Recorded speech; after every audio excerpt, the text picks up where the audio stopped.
Hey, what's up guys, Totallydubbed here, and today I'm doing a video review for the MSI 24GE.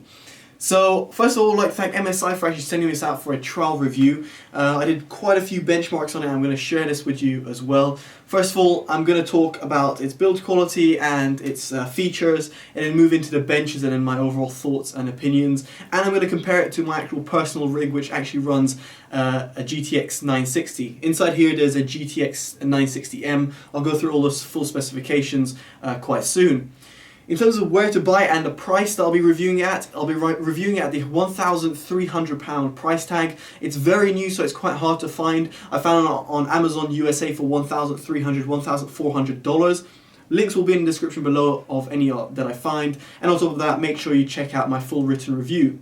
So without further ado, let's go closer to the PC and check it out. So going on to the build quality and the design, first of all you can see that it's got a webcam at the top. It's a 2 megapixel webcam, and you've got built-in microphone. Speaking about the design itself, it's got quite big bezels, which are unfortunately a little bit distracting when the screen turns on, and you'll see that in just a second. At the bottom it's a huge sort of bezel design, but unfortunately that's just the nature of the all-in-one PC, just because you've got to have the internal parts somewhere on the PC. A little mention on the stand. Now the stand is nice, it's actually very solid, it's metal construction, which is great. However, you're only limited in terms of tilting the monitor or just completely moving the whole monitor on its side. You can't pivot it or bring it up or down. So on the left hand side you've got an on and off power switch, you've got a light indicating if it's being used or not, and you've got a couple of buttons over here that control the actual monitor itself, and also in terms of inputs. You've also got two USB slots over here and an SD card slot here. The USB slots can be also used to fast charge your smartphone whilst the PC is off, which is great. Just a little note on that, the idle usage of this all-in-one PC whilst connected to the wall is about 1.7 watts, and that is when everything is completely off and nothing else is connected. So therefore it is always on standby, so to speak, so that you can always charge your phone. Now on the right hand side you've got also a optical drive, which is always useful just in case you need it. Nowadays everything is going digital, but it's great that MSI have actually included it. And underneath the monitor and the PC itself, you've got several different inputs, which are a little bit hard to access, mainly due to its stand, so sorry for the camera angle, but this is the best angle I could find. So over here you've got the DC input, then you've got HDMI in, you've got two extra USB slots, HDMI out, USB 2.0, and you've got the killer Ethernet port, and you've got mic and headphone. Now what I found interesting about these inputs and outputs is, first of all, that you can connect up a console to it. So for example, if you want to connect up a Xbox One or PS4 or another device via HDMI, you can do so, and therefore use this PC as just a monitor. It's going to be a very expensive monitor, but at least MSI give you that option, which is quite cool. One thing I should mention, and something I was a little bit disappointed in, was the actual placement of these the audio jacks. Now the audio jacks are great because obviously if you want to plug in your headphones or a microphone, you'd need them, but I would have preferred if they were placed on the left hand side alongside where all the other buttons were, in terms of the on and off button and the SD card slot, because these two jacks are things that I was using quite a lot, simply because of the internal sound quality, which I'll get onto in just a bit. So to round off the build quality, I'd like to mention this has got a VESA 100x100 mount that can be used. This is quite useful in case you'd want to mount this on a wall. So it's nice that, again, that MSI have actually thought about this and actually included a VESA mount, which is a quite universal mount for monitor stands or wall stands. So now that I've got the 24GE set up, I'm going to power it on. And I just want to show you how fast this is. This is exactly from a cold boot, and it is extremely fast, especially the fact that it's using Windows 8.1 running at 64-bit. There you go, it's booted up, and then all I have to do is log in. So I'm just going to do that. And you'll be able to see that the actual login process and the whole experience in terms of booting into a PC reminds me of a notebook or a tablet, so to speak. It's extremely fast, and I love the fact that MSI have got this ridiculously fast boot up time. Now, its boot up time is thanks to its 128GB mSATA SSD alongside its 1TB 7200 RPM HDD. This is great because you've got the benefits of that fast boot time and obviously fast operations with anything that's installed on your system. But in terms of installing games such as Battlefield 4, which are extremely large, you can rely on its inbuilt HDD to take care of that with its 1TB space. Now I'm going to talk a bit about its specs. First of all, its actual screen itself. The screen is a 23.6 inch 1080p display that runs at 16:9. It's also an IPS display, meaning you get great colors. And I must say, when I reviewed quite a few monitors, this monitor definitely does stand up there in terms of providing accurate and beautiful colors.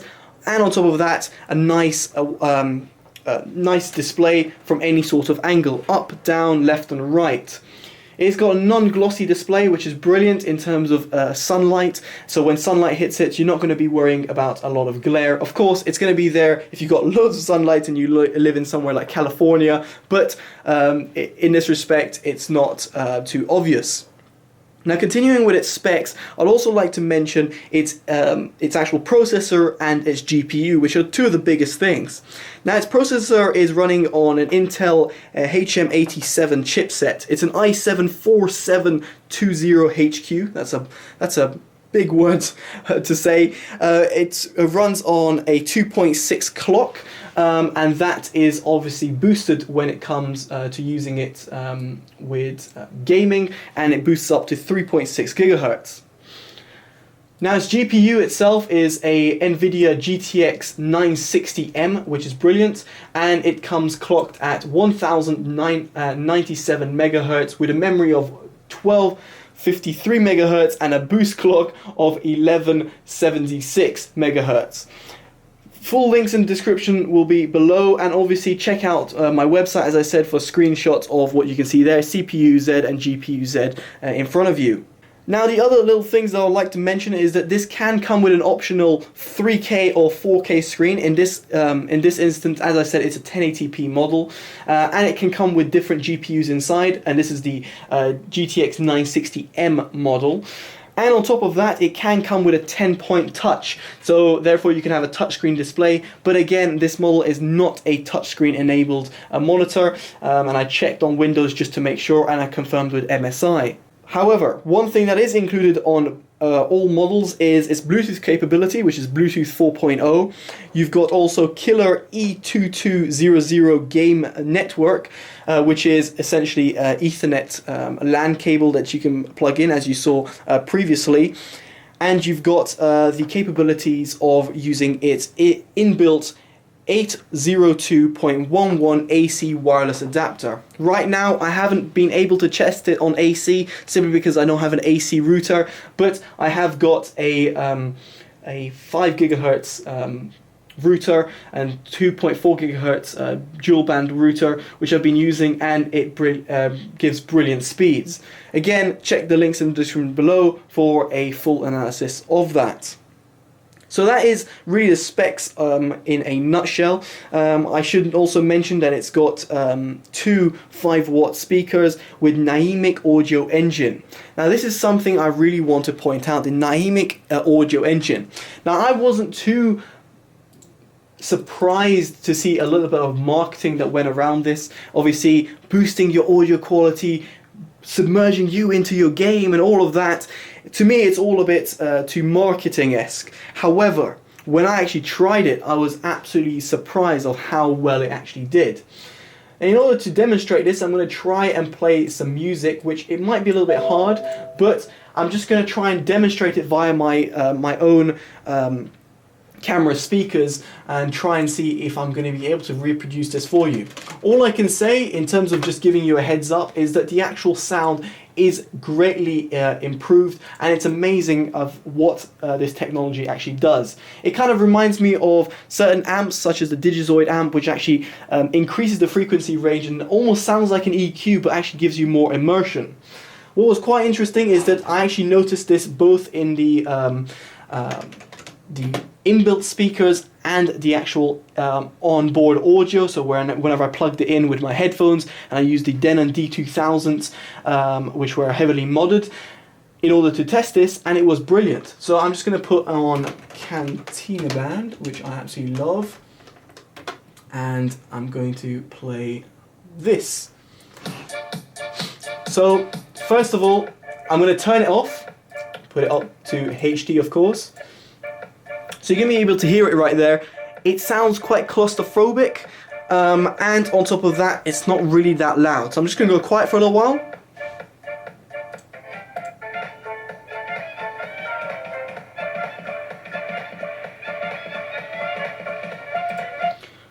Now I'm going to turn on the Nahimic audio enhancer, and I'm going to put on bass boost, frequency leveler, and volume boost. The three things that I really found were the best thing. I'll enable virtual surround for you guys to hear as well. So I'm going to play again and then turn it on.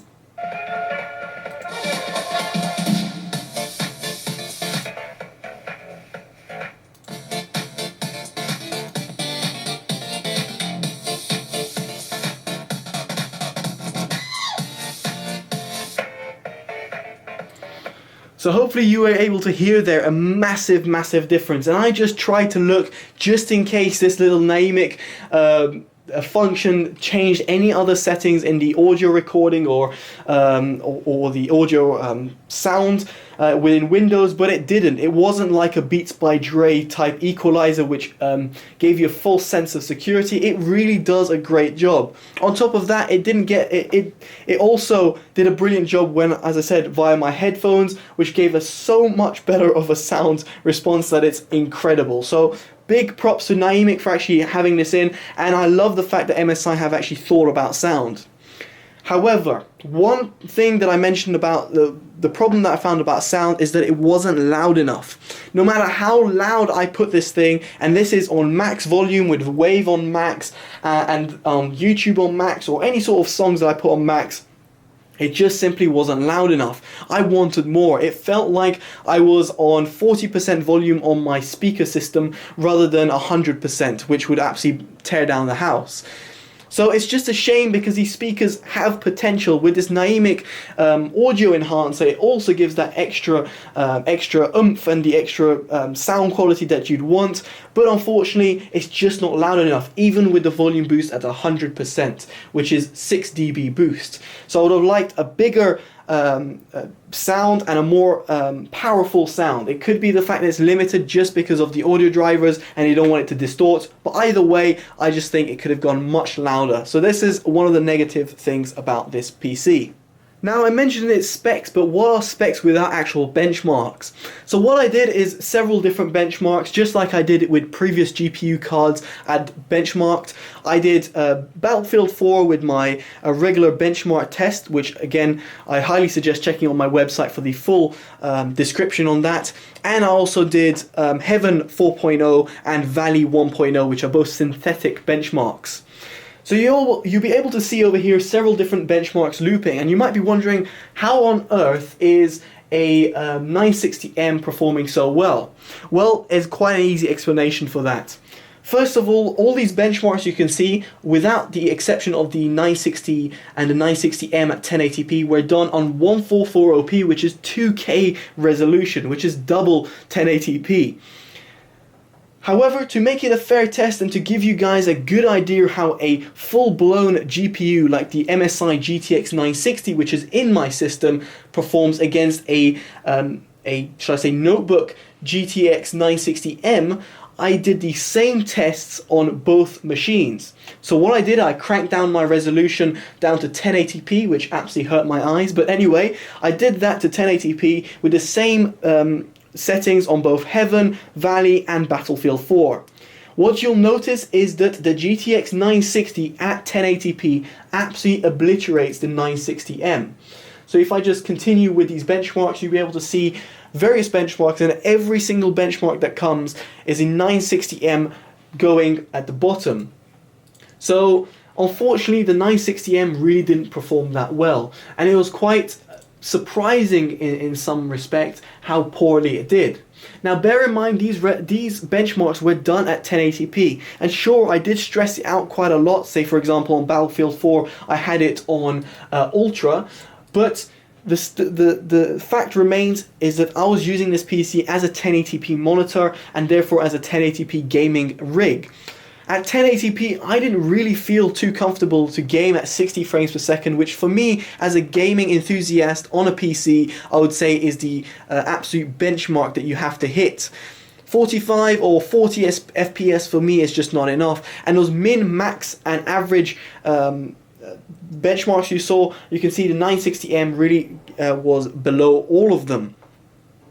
So unfortunately, unless you crank down the resolution to say medium on Battlefield 4, you won't be hitting those 60 frames per second on a solid and average basis. However, on another note, the actual power draw of this PC was actually extremely good. You'll be able to see in orange over here is the 24GE power draw on Battlefield 4, Valley, Heaven, and whilst it was idle on Windows. In all cases it performed much better, but that came to no surprise because I was comparing an all-in-one PC with a complete full tower PC with everything included. So obviously these benchmarks like the SLI 680s over here, this is the whole system plus the SLI 680s and the power draw whilst it was doing the benchmark.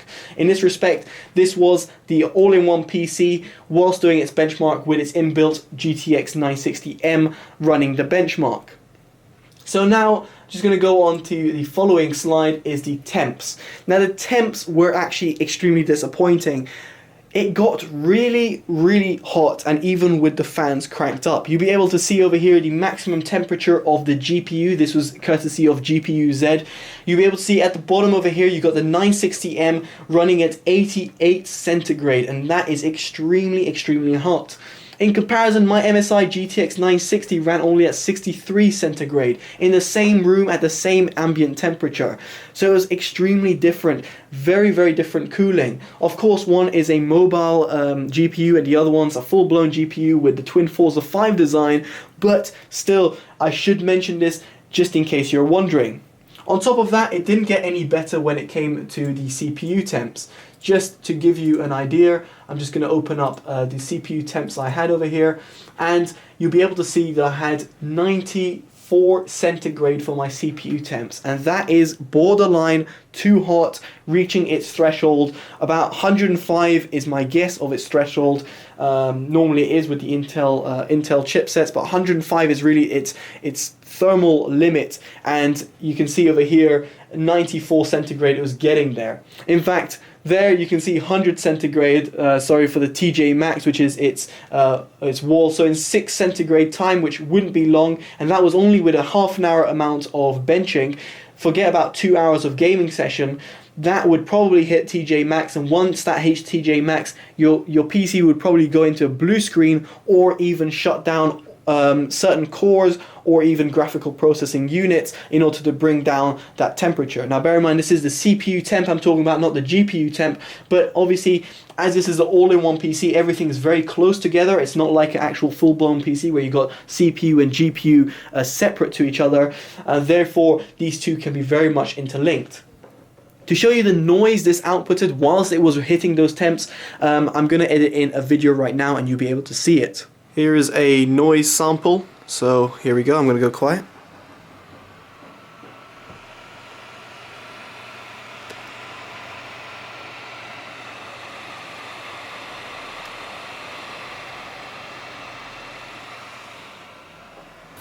And current temperatures running Battlefield 4 whilst doing benchmarks. You can see the temperatures over here, 88 centigrade for the GPU and near maximum of 94 centigrade for the CPU. So to round off my conclusion of the actual all-in-one gaming PC. So I did like the fact that it was an all-in-one gaming PC that booted up extremely quick, and it kind of reminded me of a tablet. But in the same respect, it reminded me very much of a tablet sort of performance. Of course, it's got a GTX 960M inside, and that's going to be able to run pretty much your latest games at medium or low settings. But that's the problem.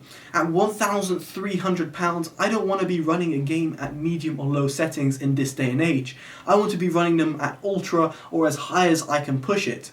And unfortunately, due to its all-in-one design, there's no way you can actually take out that GPU and change it or cool it any better. You can't liquid cool it, for example. Now, the problem with it is the fact that it's its price. If this PC was priced at, say, £800 or £700, I could see myself recommending it just because it's a nice PC that you can just go, there you go, here's your PC, just switch it on and you're good to go. However, that's not the case with this. It's a £1,300 PC.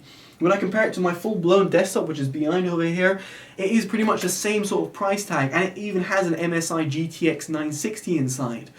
So at that price, of course, one is bigger than the other, one is more portable than the other, but at the end of the day, I care about its performance, its gaming performance, and actually its monitor and everything like that. My monitor is a 144p display, it's running an older architecture, it's an 3rd generation i7, not the latest generation or a 4th generation i7. On top of that, it's running a GTX 960, which isn't the top end GPU, and it's quite cheap to buy, and it's running decent specs. Other than that, it's got a liquid cooler, it's got 16GB of RAM, just like this has, running at 1600 MHz. So its specs are very similar, except one is a notebook and the other one's an actual PC. So this really leads me on to my conclusion. I think this PC is great at its given intention. It's not a notebook so that I can just literally take it on the go and put it in my backpack and go around, unlike laptops that you can buy. It's a PC that you're going to put down somewhere and actually use it. And in that respect, I can't really see myself recommending it. It's too expensive for its given price. Its performance doesn't compete with a gaming PC, and doesn't compete with a full-blown desktop PC. And on top of that, it's not something that's portable that I could even say, yeah, but your PC's not portable and therefore this one is. Well, it's not. It's actually really heavy to take around, and I can't see someone actually taking this on the go with them. Obviously, you need a massive power brick, which is over here as well. So bear that in mind. If you're going to be buying this PC, just make sure you check out other desktop PCs, even pre-built PCs that you don't even have to touch. Even the bare-bone PC that MSI provided me is an option, for example. So do bear that in mind, guys. That's been my honest review and thoughts about this all-in-one PC. I can't see myself ever recommending it, nor buying it. It's not something I would buy. And on top of that, the sound wasn't that great, and the fact that its audio jacks were not well placed was just a little bit disappointing. And just on the caveat of that is that it runs really, really hot. It's not that loud, it's no louder than a normal laptop running with its fans, but saying that, it still has to run really, really hot, and that gets me increasingly worried, because I'm someone that even took a razor blade to their CPU to reduce its temps by 20 centigrade, and that's called delidding. Anyway, guys, I've been Totally Dubbed. Hopefully you've enjoyed this honest review. Make sure you give it a like, comment, and your thoughts of the video. Subscribe if you want to see more. Favorite and share if you found this helpful. And by all means, let me know if you would buy this PC yourself at its given price. Alright, guys, take care. Bye-bye.